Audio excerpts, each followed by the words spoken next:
Welcome to Books Arena. In today's summary, we're exploring The Psychology of Money by Morgan Housel.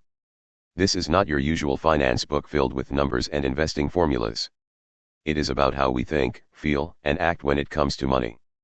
And most of the time, it is not logical. It is emotional. You will not just learn how to manage money. You will learn how to manage your money mindset. So whether you are saving for the future, investing, or just want peace of mind around money, this video will help you see money in a way you may never have before. Let us begin. Part 1, Wealth is how you think. When we hear the word wealth, most people instantly think of visible things: luxury cars, big houses, branded clothes, or exotic vacations. But Morgan Housel, in The Psychology of Money, challenges that idea. He says real wealth isn't what you see, it's what you don't see. Let's say you see someone driving a shiny new car. What you don't see is the car loan, the monthly Emmys, the credit card bills. Just because someone looks rich doesn't mean they actually are. On the other hand, someone who wears simple clothes, takes the bus, and lives in a modest apartment may quietly have crores in investments, savings, and zero debt. That's real wealth: silent, hidden, and powerful. Real wealth is not about looking rich. It's about being free. Freedom to choose how you spend your day. Freedom to say no to a job you hate. Freedom to spend time with your family. Freedom to sleep well at night knowing you're financially secure. Let me give you an example. Person A earns 5 lakh rupees a month and spends most of it on lifestyle gadgets, trips, and dining out. On the outside, they seem successful. But if they lose their job, panic sets in. Person B earns just 60,000 a month, but lives below their means. They save, avoid debt, and invest carefully. They might not look flashy, but they have peace of mind. Which one is truly wealthy? That's the key message here. Wealth is not your income, it's your savings, your security, your control over time. And this is where most people go wrong. They chase status instead of freedom. We're often tempted to buy things to impress others, things we don't even need, with money we don't really have, to impress people we don't actually know. But the smart ones, they choose quiet wealth. They let their money grow silently in the background while they focus on their values. In the end, real wealth is not about showing off. It's about having options. And that comes from changing how you think. Part 2, Why people make strange money choices. When it comes to money, people often behave in ways that seem strange, even foolish. You might see someone with an expensive phone who has no emergency savings. Or someone who's earning well but still living paycheck to paycheck. Another person may invest in risky stocks but won't buy basic insurance. On paper, it doesn't make sense. But that's the point Morgan Housel makes. Money is never just about logic. It's about behavior. Everyone has their own history with money. And that history shapes how they think, feel, and act. Some people grew up watching their parents struggle financially. For them, saving money feels safe. They might avoid debt at all costs. Even if they're earning well now, they feel anxious about spending. Others may have grown up in stable homes where money was never a big issue. They may see risk as normal. Spending feels okay to them because they've never experienced real financial stress. Let me give you an example. Imagine 2 friends, both 30 years old. One grew up during a financial crisis. Their family lost their home. They learned to value security and save aggressively. Today, even with a good income, they avoid spending and stick to a strict budget. The other friend grew up in a wealthy home. They were taught to enjoy life and not worry too much about saving. They spend freely and are comfortable taking financial risks. Now both earn the same salary, but they make very different choices. Are either of them wrong? Not really. They're just acting according to what money means to them. For one, money equals safety. For the other, it equals freedom. This is what Morgan Housel calls financial psychology. Everyone sees money through their own lens.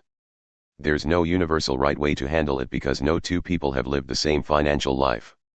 And this is where personal finance becomes truly personal. Even the experts don't agree on everything. Some say never take debt. Others say use leverage wisely. Some say invest in real estate. Others swear by stocks. That's why trying to follow a perfect money strategy from a book or video may not always work for you. Because your money story is unique.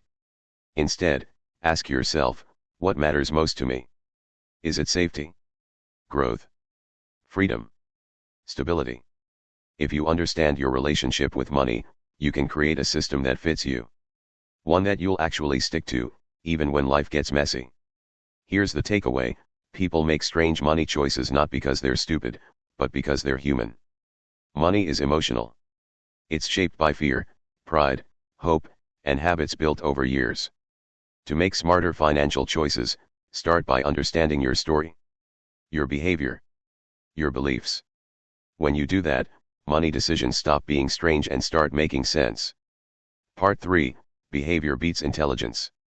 When we think about wealth, most of us believe smart people are automatically good with money. We assume someone who's educated, well-read, or great at math must be wealthy or at least financially secure. But Morgan Housel flips that idea. He says, being smart doesn't guarantee financial success. Being emotionally intelligent does. Let's make it simple. Imagine two people. One is a stock market expert. He reads financial news daily, follows every trend, and tries to predict every move in the market. The other is a school teacher. She invests in simple index funds, ignores market noise, and never changes her strategy. 20 years later, the school teacher has more wealth. Why? Because she stayed calm. She stayed consistent. She trusted the process.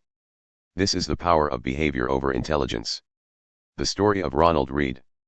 Let's talk about Ronald Read, one of the most famous examples in Housel's book. Ronald Read was a janitor and gas station worker in Vermont, USA. He didn't have a high income. He lived in a small house. He used to fix his own car. His clothes were simple. People thought he was just an average guy living paycheck to paycheck. But when he passed away in 2014, everyone was stunned. Ronald Read had saved over $8 million. Yes, a man who never earned a high salary had quietly built a fortune. How? He lived frugally. He saved regularly. He invested in good companies, nothing fancy. And most importantly, he never panicked. He didn't sell his stocks when the market went down. He didn't chase trends. He let his money grow over decades. Ronald didn't have a finance degree. He didn't work on Wall Street. But he understood something more powerful: good behavior over a long time beats short-term brilliance. Compare that to many smart people. Now let's look at the other side. There are doctors, lawyers, CEOs, highly intelligent people who live paycheck to paycheck. They earn lakhs per month, but they spend even more. Their income is high, but their expenses are higher. Why? Because they assume success will last forever. Or because they're too focused on looking rich instead of being rich. Some invest in risky stocks trying to double their money quickly. Others take loans they can't afford. They react emotionally to every market dip. When panic hits, they sell everything. It's not about knowledge. It's about emotional control. Think about the stock market.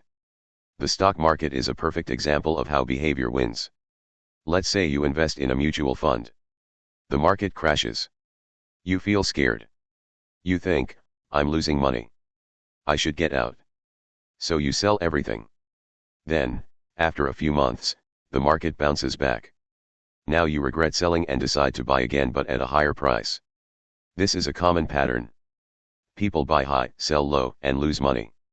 Now think of someone else who simply keeps investing a fixed amount every month no matter what's happening in the market. They don't read headlines. They don't panic. They just stay consistent. In the long run, they make more money. Not because they're smarter, but because they're less emotional. Real wealth is boring. Here's a truth many people don't like to hear. Building wealth is boring. It's not about big wins. It's about small, repeated actions. Saving 10% of your income every month. Avoiding unnecessary debt. Investing in a long-term plan and sticking with it. Living below your means even when you can afford more. These habits don't sound exciting. But they work. The problem is, many people want fast results. They want shortcuts. They chase hot stocks, cryptocurrencies, or flashy investment schemes. But that's gambling, not investing. Wealth is created through discipline, not drama. Another example, Simran and Rohan. Let's take an example from everyday life. Simran and Rohan are both 28 years old. They earn similar salaries. Simran spends less than she earns. She sets a monthly budget. She invests in a balanced portfolio and ignores market noise. She doesn't care what others think. She just follows her plan. Rohan, on the other hand, wants to look successful. He buys a new phone every year. Upgrades his car through Emmys. Goes on vacations on credit.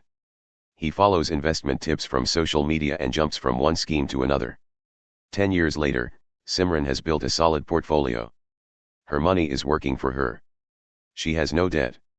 She can afford to take a break from work if needed. Rohan is still paying off loans. His investments haven't grown much. And he's constantly stressed about money. What's the difference? Not intelligence. Both are smart. It's behavior. Simran was patient, consistent, and humble. Rohan was impulsive, emotional, and reactive. Key takeaways from Part 3. Here are the main lessons Morgan Housel teaches us. You don't need to be a genius to build wealth. You need to be steady, patient, and emotionally balanced. Time matters more than timing. It's not about finding the perfect investment. It's about staying invested long enough to let compounding do its magic. Avoiding mistakes is more important than chasing perfection. It's better to stay away from big losses than to chase big gains. Control your emotions. Markets will rise and fall. Life will throw surprises. But if you stay calm and stick to your plan, you will win. Simple always wins. You don't need complex strategies. You need a system that works for you and the discipline to stick with it. Final thoughts. The smartest investors are not the ones who read the most books or have the most degrees. They're the ones who understand their own behavior. They know how to avoid greed during a boom. They know how to stay calm during a crash. They know how to say enough when they already have enough. You don't need to beat the market. You just need to not beat yourself. So if you take one thing from this chapter, let it be this. Good behavior, not high intelligence, is what builds real, lasting wealth. Part 4, Key Lessons from the Psychology of Money. We've learned that wealth is not just about what you earn, it's about how you behave with money. We've seen that your background, your emotions, and your discipline play a much bigger role than financial IQ. Now let's look at the most powerful key lessons Morgan Housel shares in the psychology of money. These are the timeless ideas that can shape how you earn, save, invest, and even feel about money for the rest of your life. Lesson 1, Getting wealthy and staying wealthy are two different skills. Let's start with a big truth: getting rich is not the same as staying rich. To get rich, people often take bold steps. They might start a risky business, invest heavily, or work extra hours for years. But once you have wealth, keeping it requires a totally different mindset: caution, patience, and humility.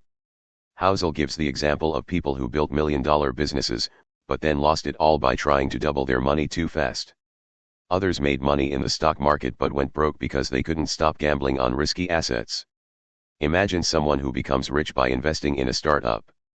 They strike gold. But now they assume every idea they touch will succeed. So they take bigger risks, borrow more, and eventually lose it all.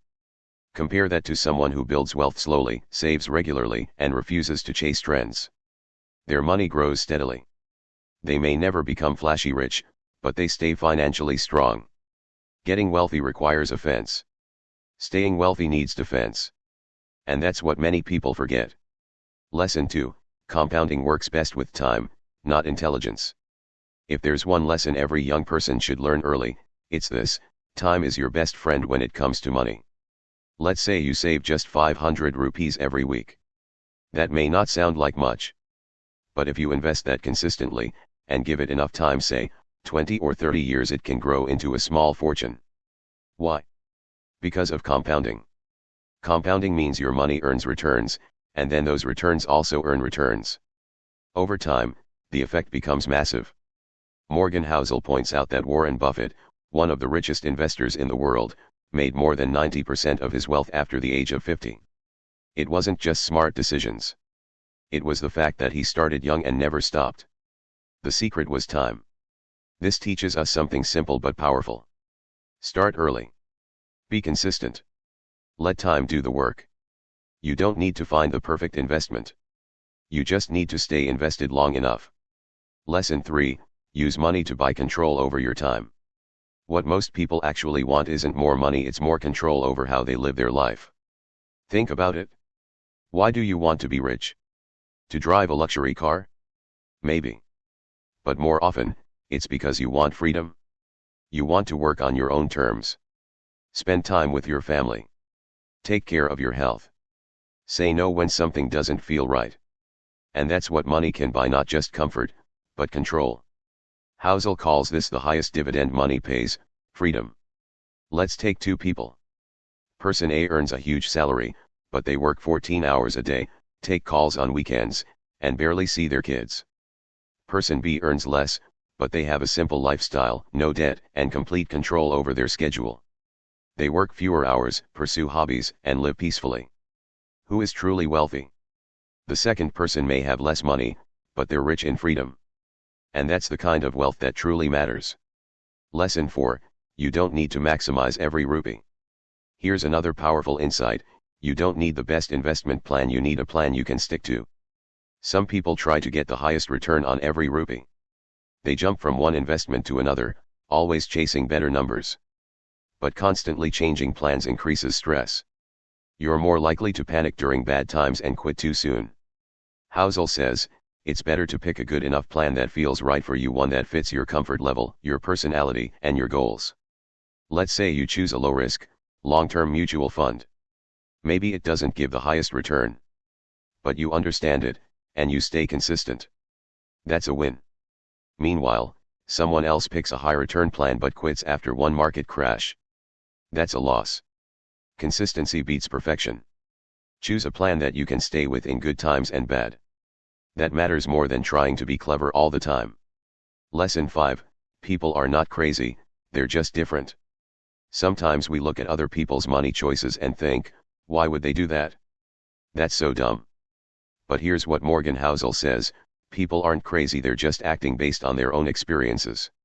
For example, someone who grew up during a financial crisis may always prefer to keep cash in hand. Another person, who never saw economic struggle, might be more comfortable taking big risks. Neither is wrong. They just have different histories. So instead of judging others, try to understand that money is emotional.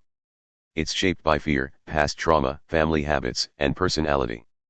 This also means stop copying others. Just because a strategy worked for your friend doesn't mean it will work for you. Build a plan that fits your mindset, your lifestyle, and your comfort zone. Your money journey is unique and it should be. Lesson 6, always leave room for error. One of the most powerful ideas in the book is this, never assume things will always go as planned. Life is unpredictable. Markets crash. Jobs are lost. Health emergencies happen.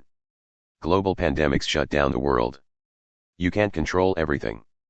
But you can prepare. Housel says always leave room for error. Don't invest every rupee.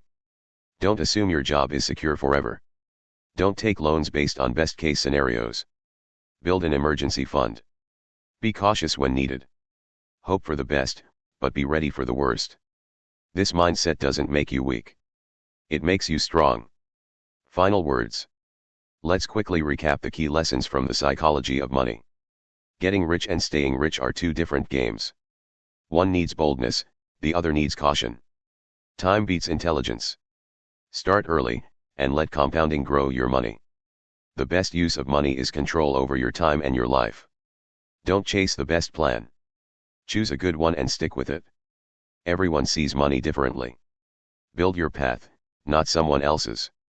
Prepare for surprises. Leave room for error. That's how you build lasting peace. In the end, money is not just about earning or spending. It's about how you live your life. You don't need to be perfect. You need to be aware, patient, and intentional. That's real wealth. Part 5, Bonus Insights and Deep Reflections. We've already covered the core lessons of the psychology of money, how wealth is built through behavior, how emotions shape our decisions, and how time and patience often matter more than skill. But Morgan Housel offers more than just money tips. His deeper message is about how we think, how we live, and how we measure success. In this final part, let's explore some bonus insights and reflections that go beyond finance, ideas that can change how you see life, risk, happiness, and even success itself. Money success is more about survival than growth. When people think about investing, they focus on growth, how to double their money, how to beat the market, how to make it big. But Housel says something surprising: the most important part of money management is survival. Why? Because if you lose everything, if you go bankrupt, if you take on too much risk and it backfires, you're out of the game. It doesn't matter how smart your strategy was. If you don't survive long enough, you can't grow anything. So what does survival look like in real life? It means not investing everything in one place, avoiding unnecessary debt, having enough savings to handle a crisis, never assuming everything will go perfectly. Imagine two people. One chases high-risk investments, trying to get 20% returns. He gets lucky for a few years. But then one bad year wipes out everything. The second person invests safely. Lower returns, yes, but no big losses. Over 30 years, the second person comes out far ahead. Not because they were clever, but because they stayed in the game. So if you want long-term wealth, focus less on big wins, and more on not losing. No one's rich if they're always chasing more. Here's a hard truth: some people earn a lot of money, and still feel poor. Why? Because their goals keep shifting. They buy a car, and then want a better one. They move into a big house, and then want a bigger one. Their salary increases, but their lifestyle grows even faster. This is called lifestyle inflation, and it's the biggest trap for people who earn well. Housel says, the key to feeling rich is learning to stop moving the goalpost. Real wealth isn't just about having more. It's about being content with enough. Let's take two people. One earns 10 lakh a year and always wants more. The other earns 5 lakh but feels grateful, secure, and free. Who's richer? Not the one with more money, but the one who feels satisfied. This doesn't mean you should stop growing or improving. But it means learning to appreciate what you have, and to avoid tying your happiness to money alone. Because if you keep chasing, you'll never feel wealthy no matter how much you earn. Respect luck. But don't depend on it. One of the most honest things Housel says in his book is this: luck plays a bigger role in success than most people admit. Think about it. Some people were born into stable, educated families. Some got early access to good jobs. Some made the right investment at just the right time. Some launched a product just before a boom. Yes, they worked hard. But luck gave them a push. On the other hand, someone just as smart may have faced tragedy, bad timing, or bad luck. Does that mean we should stop trying? No. It just means we need to be humble. To understand that not all success is earned. And that not all failure is deserved. So how should we live? Work hard, but stay humble. Respect people who succeed but don't worship them. And most of all, don't copy someone else's path, thinking you'll get the same results. You don't know their story. You don't know their luck. Build a life that makes sense for you, not for someone else. Wealth means peace. Not just possessions. A lot of people think wealth is about what you can show: expensive clothes, gadgets, vacations. But Morgan Housel says, wealth is about what you don't see. It's the money you didn't spend. The stress you don't feel. The debt you don't carry. Let's imagine two people. One posts daily photos from luxury hotels. Everyone thinks he's rich. But behind the scenes, he's in deep credit card debt. The second person wears simple clothes, drives a modest car but sleeps peacefully, with a strong bank account and zero debt. Again, who's really wealthy? The one with peace of mind. Money should give you comfort, security, and options. If it's making you anxious, competitive, or unhappy, something's wrong. Real wealth is invisible, and that's okay. Your relationship with money is lifelong. Here's something most schools never teach: your relationship with money is like any other relationship. It needs time, trust, and understanding. You'll go through phases. Times when you earn more than expected. Times when you struggle. Times when you make mistakes. Times when you feel uncertain or lost. And that's okay. You're allowed to evolve. But like any relationship, if you ignore money, fear it, or treat it recklessly, problems will grow. So what can you do? Talk about money openly with your partner, your kids, yourself. Reflect on your habits. Forgive your past mistakes. Learn from others, but build your own values. Money is not just about numbers. It's about emotions, beliefs, discipline, and dreams. Treat it with care and it will take care of you. Final reflection: wealth is personal. The biggest idea in the psychology of money is this: there's no single right way to manage money. Everyone has a different story, different values, different fears, different goals. For one person, wealth means retiring early and living in the mountains. For another, it means traveling the world and experiencing everything. For someone else, it's about building a business or helping their family. So don't blindly follow advice even from experts. Take what fits. Leave what doesn't. And remember, wealth is not a number in your bank. It's how you feel when you wake up. Are you stressed? Or free? Are you in control of your time? Or chasing someone else's dream? That is the real measure of success. We've learned powerful ideas from the psychology of money. But now comes the most important part: how do we apply these lessons in real life? Because knowing something doesn't change your life. Doing something with it does. So let's go step by step and turn these money insights into practical actions anyone can take, whether you're a student, a working professional, a homemaker, or just someone who wants a healthier relationship with money. 1. Start tracking your expenses. Know where your money goes. Morgan Housel says most people don't need more money, they just need more awareness. And the first step to financial awareness is knowing exactly where your money is going. Start by writing down everything you spend, yes, even small things like snacks or subscriptions. Use a simple notebook or a free app. After a week or two, you'll notice patterns. You might be spending a lot on food delivery. Or you're paying for services you don't use. Or you have impulse purchases you didn't even remember making. Once you see it clearly, you can decide what actually matters. It's not about cutting everything. It's about being intentional. 2. Build an emergency fund, even if it's small. One of the biggest takeaways from the book is, plan for the unexpected. You don't know when your phone will break, when a family member might fall sick, or when your income might pause. That's why an emergency fund is your financial safety net. Start small. Even if you can only save 500 or 1000 rupees a month, start. Keep it in a separate savings account. Don't touch it unless it's a true emergency. You're not just saving money, you're building peace of mind. And when a crisis comes, you won't need to borrow, panic, or make bad decisions. 3. Automate your savings and investments. If you rely on willpower to save money, you'll fail more often than not. Life gets busy. Temptations are everywhere. That's why automation is powerful. Set up an auto transfer on the day your income arrives. Let a part of your money go straight into savings or investments before you even see it. It could be a recurring deposit, a SIP, systematic investment plan, a digital gold account, or just a separate future fund savings account. When you automate, saving becomes a habit. And over time, habits create wealth. 4. Avoid lifestyle inflation. Stay simple, stay rich. As your income increases, it's tempting to upgrade everything: your phone, clothes, car, house, holidays.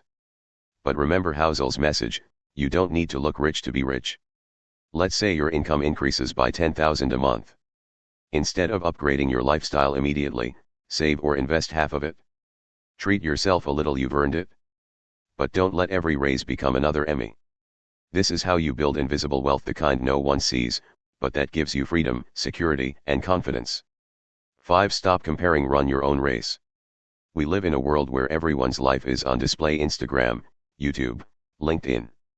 But comparison is dangerous, especially with money. You don't know someone's full story. They may have inherited money. They may be drowning in debt. They may be chasing success but feeling empty inside. So Housel reminds us, don't copy others. Build a life that makes you feel peaceful and proud. Your path. Your rules. Your speed. This is not a competition. It's a journey. 6. Stay in the game. Don't chase perfection. Many people delay investing because they're waiting for the perfect time or perfect plan. But there's no perfect time. And no perfect plan. Start small. Start now. Whether it's a SIP of 500 rupees, buying your first stock, learning about mutual funds, or saving 1000 rupees in a piggy bank. Just get started. Because as Housel says, being in the game beats trying to be the smartest. You'll learn more by doing than by reading 100 articles. 7. Reframe the way you see money. Money is not just for spending or showing off. It's for buying time, buying peace, buying the freedom to walk away from what drains you, buying the ability to help someone in need. So next time you spend, ask yourself, will this truly make me happier? Or is it just a temporary high? Can I instead use this money to get closer to my goals? Shifting your mindset around money changes everything. It turns you from a consumer into a conscious creator of your financial life. 8. Don't make emotional money decisions. Ever felt tempted to buy something expensive when you were sad or stressed? Or sell an investment because you got scared? That's emotional decision making, and it often leads to regret. So here's a rule: never make big money decisions when you're emotional. Wait 24 hours. Talk to someone you trust. Take a deep breath. Calm money decisions lead to calm money outcomes. 9. Teach what you learn, especially to kids and family. One of the best ways to remember and apply money lessons is to teach them. Talk to your younger siblings, cousins, or children about saving, delayed gratification, not comparing with others, and the power of compounding. You don't need to be an expert. Just share what's working for you. This creates a ripple effect. You help others while reinforcing your own habits. And slowly, your family culture around money becomes healthier. 10. Define what enough means for you. Lastly, ask yourself, what does enough look like in my life? Enough income? Enough savings? Enough comfort? Enough peace? Not everyone needs crores in the bank to feel secure. For some, a stable job, no debt, and family time is true wealth. Define your own version of enough and aim for that. Because once you know what's enough, you stop chasing more. And you start enjoying what you already have. Final words: you are already ahead. If you've made it this far, you're not like most people. You're thinking, reflecting, trying to grow.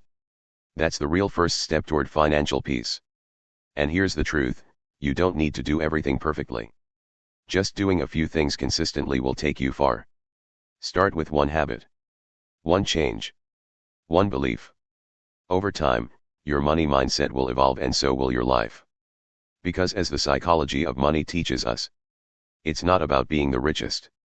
It's about being in control, calm, free, and confident in your choices. We've now reached the end of our deep dive into The Psychology of Money by Morgan Housel. This book wasn't about spreadsheets, numbers, or complicated formulas. It was about people, emotions, behavior, and mindset. And here's what we've learned. You don't need to be rich to understand money. You don't need to be a genius to build wealth. You need patience, discipline, self-awareness, and a long-term view. Let's quickly revisit the key messages. Wealth is not what you see. It's not the car, the house, or the clothes. It's what you don't see: savings, freedom, peace of mind. Money decisions are emotional, not logical. Your background, childhood, and experiences shape how you think about money. There's no single right way, only what works for you. Behavior beats intelligence. Time in the market matters more than timing the market. Slow, steady habits beat short bursts of brilliance. Freedom is the true goal of money. It's not about impressing others. It's about living on your own terms. Start early. Stay consistent. Be humble. Avoid debt. Expect surprises. Respect luck. And always leave room for error. And most importantly, define your own version of enough. Because once you know what enough means for you, money stops being a race. It becomes a tool, one that works for your life, your values, and your happiness. So what can you do today? You don't need to change everything at once. Start small. Track your expenses.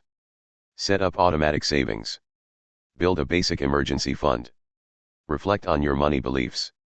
Talk about money openly without fear or shame. Every small action adds up. Every good habit builds a stronger foundation. You don't need to be perfect. You just need to keep going. Thank you for watching Books Arena. If this summary helped you think differently about money, please give this video a like and consider subscribing to the channel. Here, we break down life-changing books in a simple, spoken way so you can grow your mindset, one idea at a time. Tell us in the comments what was your favorite lesson from the psychology of money. And which book should we cover next? Until next time. Stay calm. Stay curious.